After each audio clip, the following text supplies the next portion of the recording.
نحن الآن في الساعة الثانية من بعد ظهر 6 من أكتوبر من عام 73، وقد بدأت أولى خطوات الحرب بضربة جوية مركزة.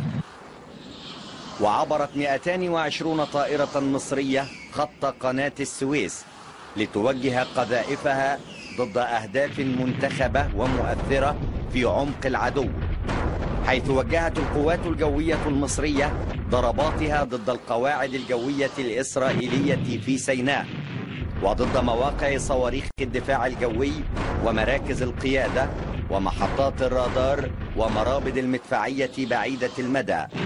وقد تم ذلك كله في توقيت واحد، حيث أصابت أهدافها بنسبة أكثر من 90%.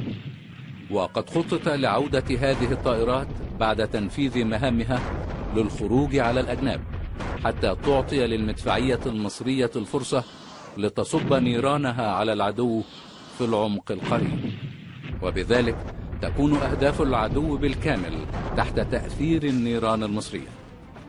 تابعونا، سنعود بعد قليل في تمام 1:05 بأحداث النصر العظيم.